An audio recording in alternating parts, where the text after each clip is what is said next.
చంద్రబాబు నాయుడు ఇంత నీచమైనటువంటి స్థాయికి దిగజారిపోయాడా అని చెప్పి వ్యాఖ్యానించేటువంటి పరిస్థితి ఏర్పడింది. ఎందుకు చెప్తున్నాను ఈ మాట అంటే, ఈరోజు చంద్రబాబు నాయుడు మనసు ఒప్పి విద్యుత్ ఛార్జీలు తగ్గించలేదు. ఇబ్బడి ముబ్బడిగా చంద్రబాబు నాయుడు ప్రభుత్వంలో పెంచినటువంటి ఛార్జీలు దాదాపుగా 1 సంవత్సర కాలంలోనే 19,000 కోట్ల రూపాయలు ప్రజల మీద భారం మోపి ఈరోజు ఎలక్ట్రిసిటీ రెగ్యులేటరీ కమిషన్ ఏదైతే ఉందో, ఆంధ్రప్రదేశ్ ఎలక్ట్రిసిటీ రెగ్యులేటరీ కమిషన్, మీరు ప్రజల నుంచి అధిక మొత్తంలో విద్యుత్ ఛార్జీలు వసూలు చేశారు, ఇది సమ్మతి కాదు, దీన్ని మేము అనుమతించడం లేదు. కాబట్టి మీరు ఏదైతే ఈరోజు ఉన్నటువంటి ఇంధనం విద్యుత్ కొనుగోళ్లకు సంబంధించినటువంటి ఆ సర్దుబాటు ఉందో ఆ తేడా పోగా మేము పరిగణలోకి తీసుకున్నటువంటిది వాస్తవాలన్నీ తీసుకోగా మీరు ఎక్కువ ఛార్జీలు ప్రజల నుంచి ముక్కుపిండి వసూలు చేశారు, అధిక ఛార్జీలు.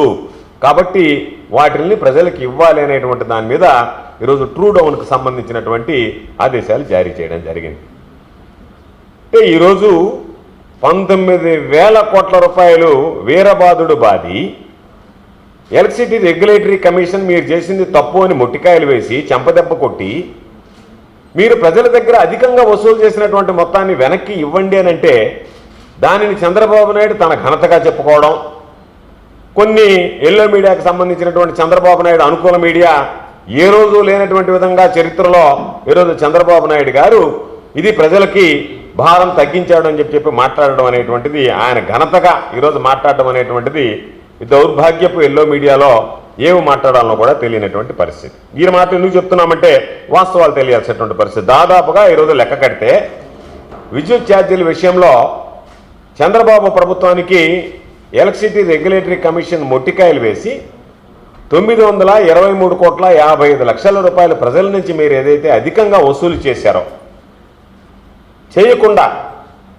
పరిమితిని మించి ఎటువంటి ఆమోదం లేకుండా అన్యాయంగా అక్రమంగా ప్రజల నుంచి మీరు వసూలు చేసినటువంటి మొత్తం 923,55,00,000 రూపాయలు నవంబర్ 1 సంవత్సర కాలంలో దీన్ని సర్దుబాటు చేయండి అని చెప్పి ఆదేశాలు ఇస్తే, నవంబర్ నుంచి దాన్ని సర్దుబాటు చేయడానికి ఈరోజు చర్యలను ఉపక్రమించండి అని చెప్పి ఆదేశిస్తే ఎలక్ట్రిసిటీ రెగ్యులేటర్ కమిషన్ దాని ప్రకారం ఈరోజు తగ్గించి ఈరోజు దానికి సంబంధించినటువంటి దాంట్లో ఏదో ఊరట కలిగించినట్టుగా మాట్లాడడం అనేటువంటిది దురదృష్టకరమైనటువంటి విషయం. ఎందుకు చెప్తున్నామంటే, మీరు చెప్పాల్సింది ప్రజల దగ్గర అక్రమంగా వసూలు చేసినటువంటి మొత్తం, మీరు తీసుకోవాల్సినటువంటి దానికన్నా పరిమితికి మించి ఎలక్ట్రిసిటీ రెగ్యులేటరీ కమిషన్ ఇచ్చినటువంటి దానికి అనుమతి లేకుండా ఆ పరిమితి దాటి 923,55,00,000 రూపాయలు ప్రజల నుంచి వసూలు చేయడం అనేటువంటిది నేరం, అక్రమం, ఘోరం.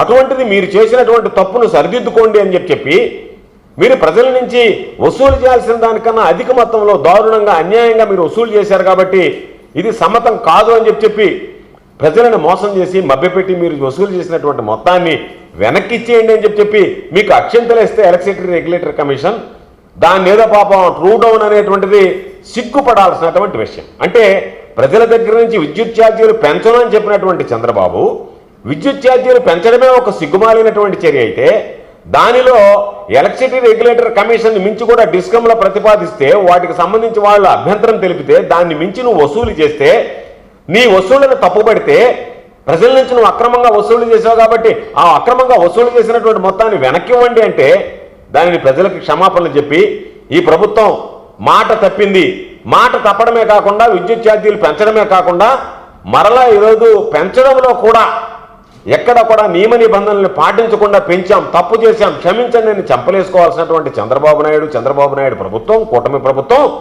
ఈరోజు దానికి సంబంధించినటువంటి దాంట్లో ప్రజలకు ఏదో పెద్ద ఊరట కలిగించినట్టుగా, ఎప్పుడూ లేనటువంటి విధంగా కరెంట్ ఛార్జీలు తగ్గించినట్టుగా ఎల్లో మీడియాలో కథనాలు రావడం అనేటువంటిది దురదృష్టకరమైనటువంటి విషయం. అయితే ఈరోజు ట్రూ అప్ ఛార్జీలకు సంబంధించినటువంటి దాంట్లో 923,55,00,000 రూపాయలు ఎలక్ట్రిసిటీ రెగ్యులేటరీ కమిషన్ ఎందుకు చెప్పింది అంటే వ్యత్యాసం గమనించింది కాబట్టి.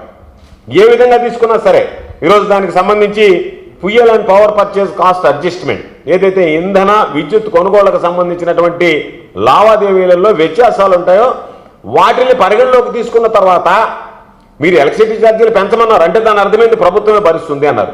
భరించలే, దాన్ని తీసుకెళ్లి వినియోగదారుడి మీద వేశారు, ప్రజల మీద భారం మోపారు.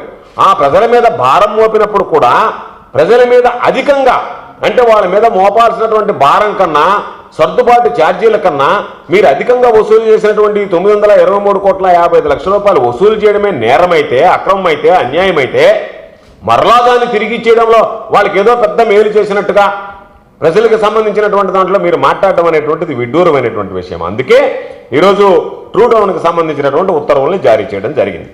దీన్ని ఒకసారి చెప్పారు, ఎప్పుడు వైఎస్ఆర్సీపీ ప్రభుత్వంలో ట్రూ అప్ ఛార్జీలే తప్ప ట్రూడౌన్ ఛార్జీలు అనేటువంటివి ఎక్కడా జరగలేదు, అది ఒక్క చంద్రబాబు నాయుడు పరిపాలనలోనే సంభవం అయింది అని చెప్పి ఆ ఎల్లో మీడియా రాసింది.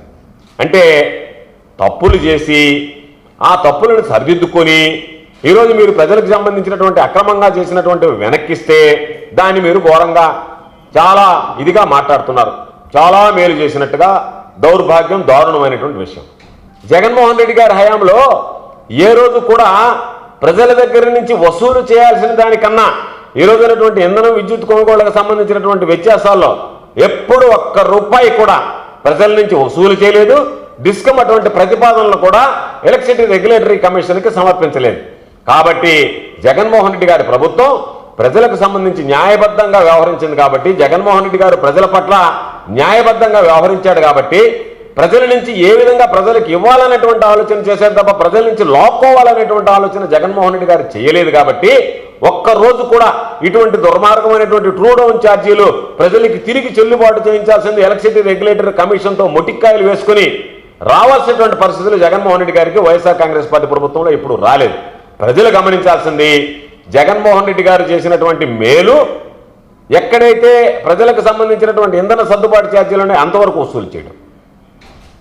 చంద్రబాబు నాయుడు చేసినటువంటి ఘోరం, నేరం, అక్రమం, అన్యాయం ప్రజల దగ్గర నుంచి వసూలు చేయాల్సిన దానికన్నా ఎక్కువ వసూలు చెయ్యను అని చెప్పి హామీ ఇచ్చి అధికంగా వసూలు చేయడం ఇది దౌర్భాగ్యమైనటువంటి విషయం. అందుకనే వైఎస్ఆర్సీపీ ప్రభుత్వంలో ఏ రోజు కూడా రకరకాలైనటువంటి కారణాలు చెప్పి విద్యుత్ ఛార్జీలు ఏ రోజు పెంచినటువంటి దాఖలాలు లేవు. కాబట్టి ఏపీ ఎలక్ట్రిసిటీ రెగ్యులేటరీ కమిషన్ ఏ రోజు కూడా వైఎస్ఆర్ కాంగ్రెస్ పార్టీ ప్రభుత్వాన్ని మీరు తప్పులు చేశారని చెప్పడమో మొట్టికాయలు వేసేటువంటి పరిస్థితులు రాలేదు. కాబట్టి జగన్మోహన్ రెడ్డి గారి ప్రభుత్వంలో ట్రూడౌన్ అనేటువంటి మాటే ఎప్పుడు కూడా వినిపించలేదు. కాబట్టి ఈరోజు ఈ ప్రభుత్వం మీడియాను నమ్ముకుని పనిచేసేటువంటి ప్రభుత్వం. కాబట్టి వాళ్ళ దగ్గర లేనిపోయినటువంటి తాను చేసినటువంటి అక్రమాలను కూడా అధిగమించడానికి, ప్రజల దృష్టి మరల్చడానికి ఏదేదో రకరకాలుగా అది మేలు జరిగినట్టుగా ప్రజలకి తాను ఏమో తప్పు చేసి వాళ్ళ దగ్గర అధికంగా వసూలు చేసినటువంటి చంద్రబాబు నిస్సిగ్గుగా, నిర్లజ్జగా ఈరోజు నేను మేలు చేస్తున్నానని ప్రకటించడం అనేటువంటిది ఇది బహుశా భారతదేశ చరిత్రలో కాదు, ప్రపంచ చరిత్రలో కూడా ఏ నాయకుడికి కూడా ఇంత సాహసం చేయడు, ఏ నాయకుడు కూడా ఇంత దౌర్భాగ్యంగా ప్రవర్తించేటువంటి పరిస్థితి ఉండదు. కాబట్టి ఈ విధంగా కథనాలు రాయించి ప్రచారం చేసుకునేటువంటి పరిస్థితిలో ఒక్క ఏడాదిలోనే 19,000 కోట్లు పెంచాడు. ఏమి చెప్పావు ఎన్నికలకు ముందు? అనేక సందర్భాలలో ఎక్కడ అధికారంలోకి వస్తే ఛార్జీలు పెంచమని చెప్పి పదే మాట్లాడాడు. దానికి సంబంధించినటువంటి వీడియో క్లిప్పింగ్ కూడా ఇప్పుడు నేను మీకు చూపిస్తాను, ఏ విధంగా చంద్రబాబు నాయుడు మాట్లాడాడు అనేటువంటి. 5 సంవత్సరాల్లో కరెంటు ఛార్జీలు పెంచారు, మీరే కరెంటు ఉత్పత్తి చేసే పరిస్థితి తీసుకొస్తా, మీరే వినియోగం చేసుకునే పరిస్థితి తీసుకొస్తా. ఇది చంద్రబాబు నాయుడు ఎన్నికలకు ముందు చెప్పినటువంటి మాట. అధికారంలోకి వస్తే కరెంటు ఛార్జీలు పెంచము అని చెప్పి అధికారంలోకి రాగానే వాటన్నిటినీ తొంగలో తొక్కి ఏకంగా 19,000 కోట్ల రూపాయలు ప్రజల మీద భారం వేసి ముక్కుపిండి వసూలు చేసి ఈరోజు ఎలక్ట్రిసిటీ రెగ్యులేటర్ కమిషన్ మొట్టికాయలు వేయడంతో ఏపీఈఆర్సీ దానికి సంబంధించినటువంటి దానిలో ఈరోజు ఏమాత్రం మేము ఊరట కల్పిస్తున్నామని చెప్పి సిగ్గు లేకుండా మాట్లాడేటువంటి పరిస్థితి ఏర్పడింది.